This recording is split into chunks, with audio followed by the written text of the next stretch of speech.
Namanya dikenal luas, Yahya Waloni, seorang mantan pendeta yang kini berdiri di barisan pendakwah Islam garis tegas. Perjalanan spiritualnya bukan sekadar kisah pindah agama, tapi pergulatan hati ke satu yang penuh pertanyaan, kritik, dan pilihan.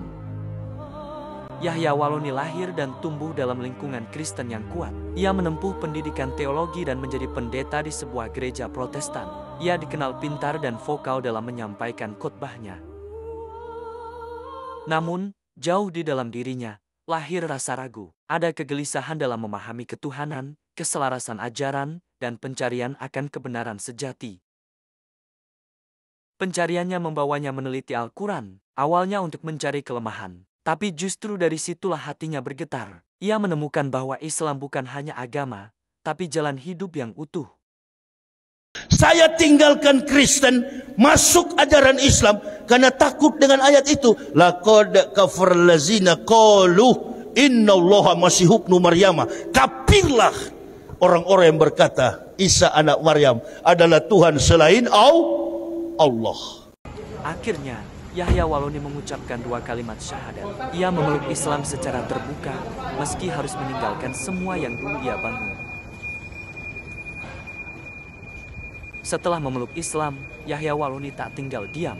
Ia menjadi pendakwah yang vokal. Ceramah-ceramahnya banyak disukai karena keberaniannya berbicara belak-belakan, terutama dalam perbandingan agama. Ia menekankan tauhid, membongkar keyakinan lamanya, dan memotivasi umat Islam untuk kembali kepada Al-Quran dan Sunnah. Namun, gaya bicaranya yang keras sering menuai kritik. Sebagian menganggapnya memancing permusuhan antar umat beragama. Beberapa kali ia pun dilaporkan atas tuduhan ujaran kebencian. Ustaz Yahya tetap melangkah. Ia menyebut, lebih baik saya dibenci karena menyampaikan kebenaran, daripada dicintai karena diam atas kebatilan.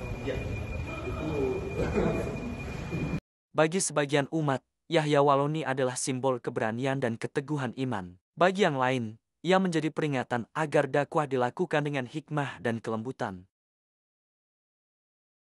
Kami tetap mengatakan membesarkan Allahu Akbar, walhamdulillah, wala ilaha illallah, wallahu akbar.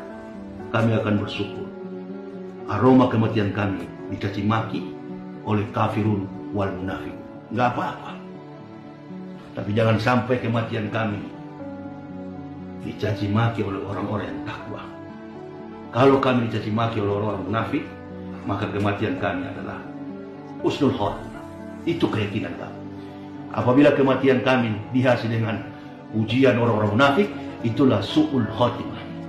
Tapi satu hal yang pasti, Yahya Waloni menunjukkan bahwa hidayah adalah hak mutlak Allah. Dan siapapun bisa berubah, bila hatinya jujur dalam mencari kebenaran.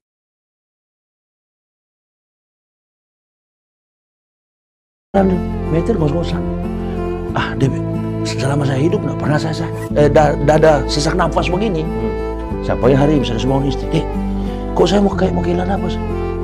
Titip anak ya, saya sudah mau pergi. Allah Akbar. Roboh saya, Ustaz. Pingsan di Begumu. Pingsan di depan pintu hotel. Kata istri saya mungkin ada 20 menit lah. Belengnya. Iya, tapi kaki saya itu, saya kalau lihat tongkat Ustadz itu, begitulah kira-kira, tapi putih seperti neon. Ada lampu kita di kampung itu, neon lampu panjang itu, neon. Kena di ujung kaki langsung berdiri saya. Oh, bahaya nih. Nah, saya tidak tahu, Allahu alam, tapi mungkin Allah tidak kehendaki saya mati di situ. Tapi sebenarnya jujur aja Ustaz, segala hal-hal yang secret lah ya, nggak mungkin saya mau ungkapkan. Saya sadar, oh begini ya, bilang, iya, itu. Dan saya berdiri, dan istri pun saya nggak cerita, karena di kuping saya itu memang jelas dia bilang jangan bilang. Jadi saya kalau ini saya mungkin saya buka. Ya Allah. Saya berdiri, saya naik, duduk di kursi, minta air putih, minta aqua satu dulu. Haus sekali saya, Ustaz. Haus, jadi haus. Nah setelah minum air putih itu, kembali saya, mulai normal lagi. Dibawalah saya ke rumah sakit, karena tiap malam berteriak kesakitan. Dibawa ke rumah sakit Purwakarta, rumah sakit Tamrin.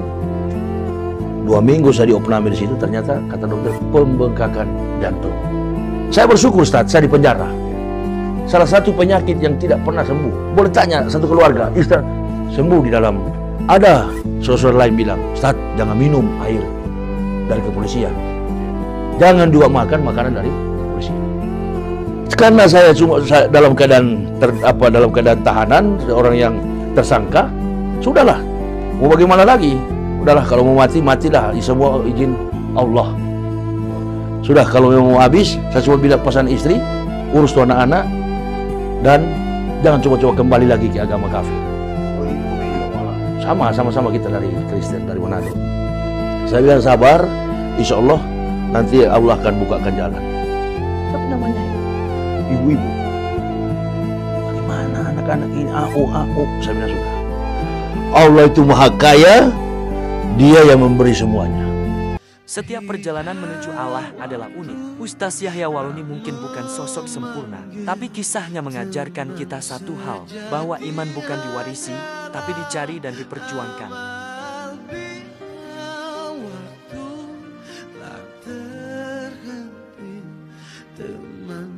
Semoga Allah menjaga hidayah kita semua. Jangan lupa like, share, dan subscribe Suara Langit untuk kisah-kisah inspiratif lainnya.